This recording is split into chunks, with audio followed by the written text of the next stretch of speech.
A few tips for leading a worship service in the digital space, or really any other kind of gathering where there is prayer involved.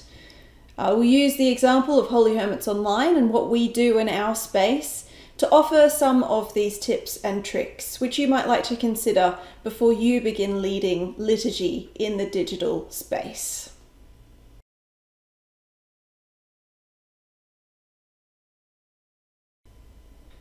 First tip or trick. Be sure that you have assigned your audio and your video on your device. You are set up with a camera and a microphone that is functioning well. This is just nuts and bolts of how to join in generally. But when you are leading a service, it is so important that people can see and hear you well. So have a think about how your device needs to be programmed for that to happen. So many variations, I can't give super specifics, but certainly it's important to have thought about that. Also have a think about what you've got behind you from where you are joining and the space that you are joining from, physical space. Now, a few things to think about. Is there enough light so that people can see your face? Are you in a safe space to be able to fully immerse yourself and attend to the digital gathering? Make sure that you're safe. Interruptions aren't going to put your safety at risk. So that's really important.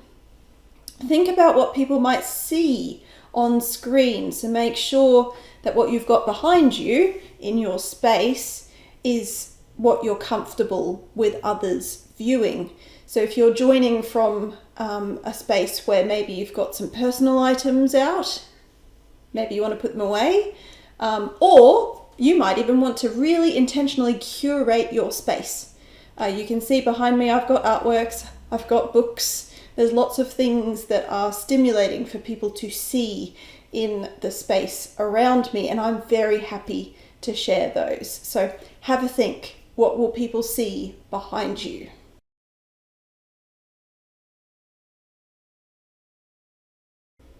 Next tip or trick. Do make sure that you feel comfortable with the liturgy itself, the words that you will be saying. Now, the role of a leader in any liturgical space, whether it is a physical gathered church or a digital space, needs to have some level of confidence in what they are doing, what they are offering. So the prime purpose of a leader of liturgy is to keep the flow moving, to assist others that might be serving to do their particular serving task or role in a really supported way. I've often heard people talk about leading liturgy. It's a little bit like keeping an eye on a lot of moving parts.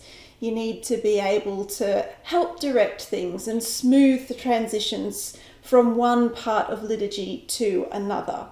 And in order to do this, there might be what are called rubrics. So in the traditional prayer book, these are usually the little italic writing in red, which is prompting the leader of the liturgy could do this, or the leader of the liturgy might say that, or introduce this. Certainly at Holy Hermits Online, we have developed a rubrics.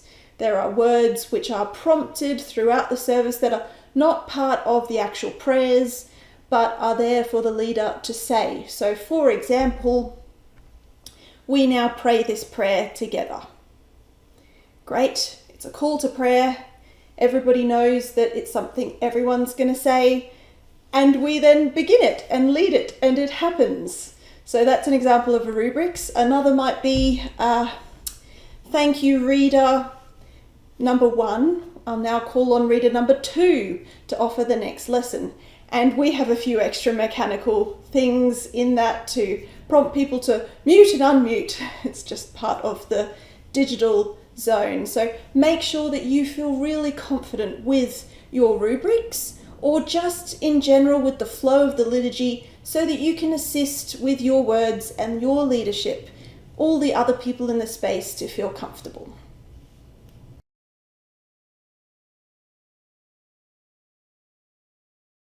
My next tip is also about building confidence and familiarity with the particular liturgy that you're about to lead. So from week to week, there will be things that are the same, particularly in a weekly worship kind of service.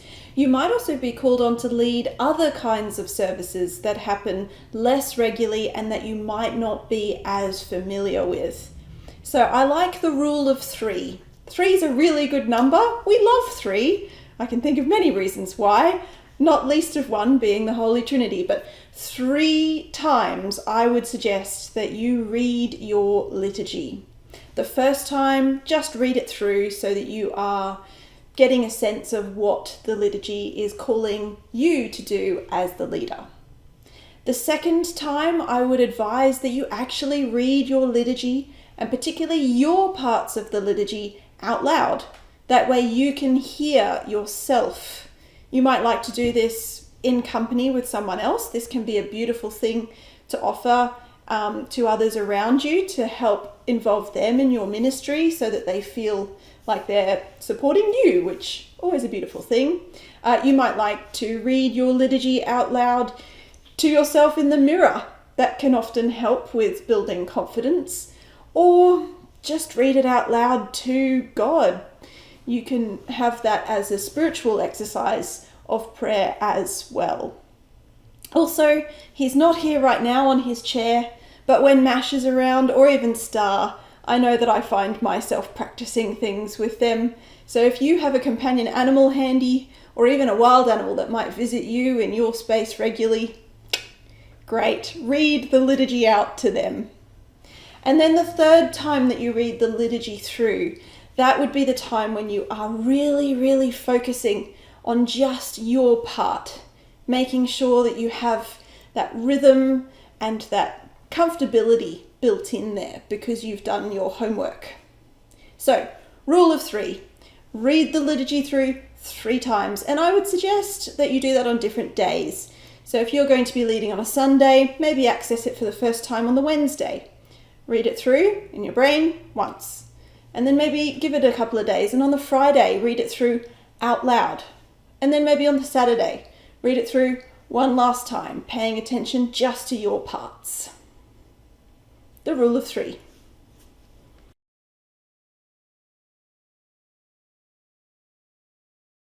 My next tip for leading liturgy is to consider your pace, your pitch, and your pause, the 3 Ps. So first of all, liturgy will have its own rhythm, which you might just grow into as you get more experience in leading a liturgy. But you can also be really intentional about this, depending on what kind of service it is that you're leading. Is it one that requires a lot of energy, in which case you might go a little bit faster in your pace? Is it one which is a little bit more reflective and contemplative, in which case you might slow your pace down to give more time and opportunity for people to soak in the liturgy? It could be one which is a mixture, so you might actually need to change your pace at different points throughout the liturgy. Certainly at Holy Hermits Online, it is great to come in with a little bit of a faster pace when we're gathering as God's people. Then we can go just a touch slower during the ministry of the word, which as the leader of the liturgy, you would be prompting the servers to do their roles as readers, and then obviously just assisting with the movement on from there. When we get to the prayers of the people, this is a point where the pace might need to really slow down. And then when we get to our devotions, which in the ante-communion service that we have in Holy Hermits Online involves a little bit of contemplation and silence, even slower still. And then there's a bit of a crescendo because we come out of silence and we have music, but then we finish our service with that last little part of getting ready to be sent out, to go back out into the world and keep ministering. And so a little bit of a faster pace in that section could be called for. So that was pace. Pitch. This one also, it really is dependent on your vocal type, how your voice is used in liturgy. So being that leading online usually involves a microphone, this is less variable than it would be in a physical space where you have to project your voice. In getting to know your microphone, you might learn that you can just adjust your pitch a little bit here and there when you might need to offer a little bit more oomph to a prayer, or when you might be wanting to draw back and have it a bit softer. This can be about that pitch. Is your voice high? Is your voice low? Just have a think about how you would like that to be. And lastly, pause, that number 3P. Pause in liturgy is really important, and it can be really absent very easily. I know when I get excited by stuff that's going on in the liturgical space, when we might be feeling the presence of the Holy Spirit, I know I can start getting a little bit faster and not leave space for pause. But pausing can be really powerful. So not only prompting pause in your own pace and pitch and the way that you're saying your words, but also in not rushing to the next thing. There could just be that little extra moment of breath or transition that you gift to others so that there is that pause and space made. So have a think about your pace, your pitch, and your pause as you are leading liturgy. And these things might need to be revisited from time to time because we all fall into habits. It's very easy to do.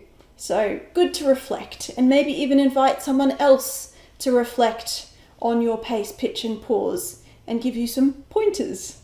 That is always good to hear feedback from others.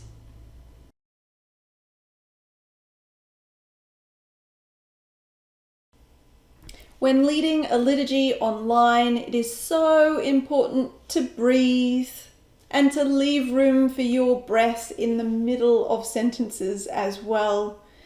I know I can very easily get a little ahead of myself and forget to breathe, and that will then affect the way that my vocal tone and pace and pitch and pause comes across. So making sure that you have a regular point of just checking in, do I need to breathe? And those points throughout liturgy I would suggest would be just before you pray. Usually you can use punctuation in the words and the way that they're structured to prompt you to breathe. So wherever there is a comma, breathe. Wherever there is a full stop, breathe. Wherever there is a new line on the page, breathe. But just make sure that you are oxygenating yourself constantly when you are leading liturgy. It is very important that you stay well in your body so that you can continue to hold space for everybody else, and breathing is an essential part of that. So make sure that you breathe. When you're new to liturgy and figuring out where these breath points go, you might even like to make little notes for yourself of when to breathe. And eventually it will come second nature. You won't even have to think about it. It'll just be built in. But at first, have a real intention about it so that you are breathing constantly and giving yourself that gift of air. It's the gift that the Holy Spirit gives us. Breath. So make use of it in leading the liturgy.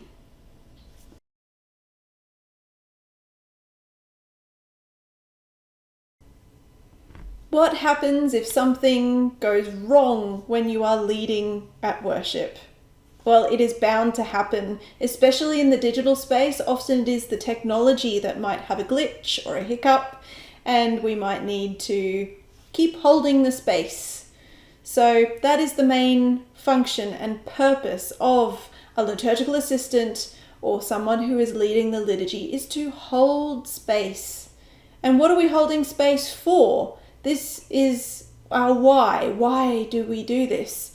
We gather together as a community so that we can pray, so that we can be in the presence of God, and so that we can be together.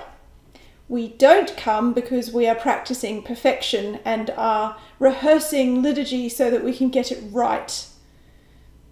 That might be what we sometimes fall into, a trap when we get a little caught up in the seriousness of, oh, we're doing something very important here because we're doing it for God. Absolutely, that does matter. However, we don't have to be perfect. We don't have to get it right. All we have to do is show up and stay in the space when things go wrong. So, a couple of tips for you as the leader to hold that space. First of all, see what's happening yourself. Maybe notice it out loud, because usually you will be the unmuted person and the person to whom everybody else is going to look for some direction. What's going on at the moment? Because they'll be wondering too, hey, what's going on?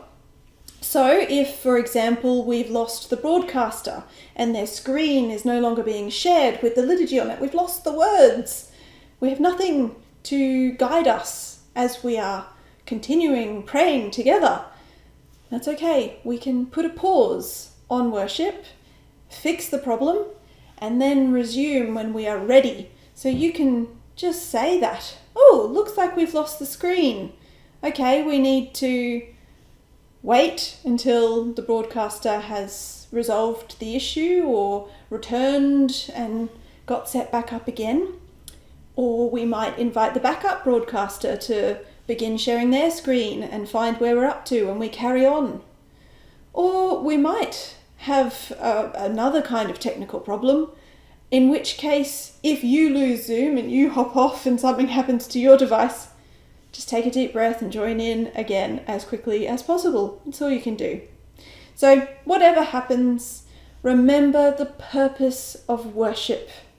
That will just give us all the grace that we need to rally together and to get it sorted so that we can carry on doing what we are called to do, which is be together in the presence of God. So maybe it means that we don't continue the liturgy exactly the same way we were before. Maybe we do need to do something different. Maybe that difference is simply saying, well, we were close enough to the end of the liturgy, let us just be together and then have a chat and you go straight into fellowship.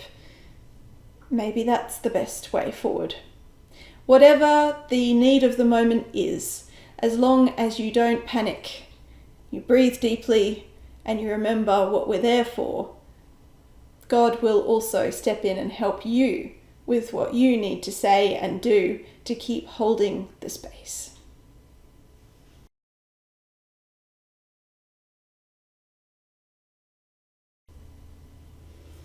Another tip is to pray before and after you lead outside of the liturgical space.